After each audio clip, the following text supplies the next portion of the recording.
ഇനി വൈകേണ്ട, ഇന്ന് തന്നെ നിങ്ങളുടെ വീടിനായി സിസോ സന്ദർശിക്കൂ. സിസോ, മേക്ക് ലൈഫ് സിമ്പിൾ.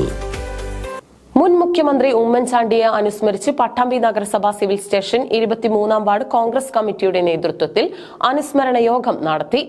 മുൻ മുഖ്യമന്ത്രി ഉമ്മൻചാണ്ടിയെ അനുസ്മരിച്ച് പട്ടാമ്പി നഗരസഭ സിവിൽ സ്റ്റേഷൻ 23-ാം വാർഡിൽ കോൺഗ്രസ് കമ്മിറ്റിയുടെ നേതൃത്വത്തിൽ അനുസ്മരണ യോഗം നടത്തി.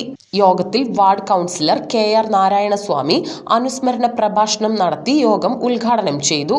ഉമ്മൻചാണ്ടിയുടെ ഓഫീസിൽ പോയി കഴിഞ്ഞാൽ ഇതുപോലെ ആബാലവൃദ്ധം ജനങ്ങൾ, ഒരു ചെറിയ അത്യാവശ്യം ഒരു 10-200 ആൾ നിൽക്കാൻ പറ്റിയൊരു ഹാളാണ്.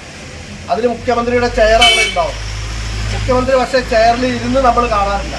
പക്ഷേ മുഖ്യമന്ത്രിയുടെ ചെയർ ഇവിടെ ഉണ്ടാകുമ്പോൾ ചിലപ്പോൾ ആ സൈഡിലോ മൂലയിലോ നിന്ന് ആളുകൾ തിരക്കി മുഖ്യമന്ത്രി ഒരു ഭാഗത്തേക്ക് എത്തിയിട്ടുണ്ടാവും. പക്ഷേ അദ്ദേഹത്തിന്റെ പേനയിലെ പിടുത്തം വിട്ടിട്ടുണ്ടാവില്ല, കടലാസിലെ ഫയലുകളിലെ പിടുത്തം വിട്ടിട്ടുണ്ടാവില്ല. ഓരോ ഫയലും നോക്കി അപ്പപ്പ തീർപ്പാക്കി ഓരോരുത്തരുടെ ജീവിതത്തിന്റെ ആ കെട്ടുപാടുകൾ അയച്ചുവിടുന്ന മുഖ്യമന്ത്രി നമുക്ക് അവിടെ കാണാൻ കഴിയും. ഒരു ജാടകളുമില്ല. ഞങ്ങളൊക്കെ മുഖ്യമന്ത്രിയുടെ കാറിൽ പാലക്കാടൊക്കെ സഞ്ചരിക്കുന്ന സമയത്ത് അദ്ദേഹം ചടങ്ങ് കഴിഞ്ഞ് വരുമ്പോൾ അവിടെ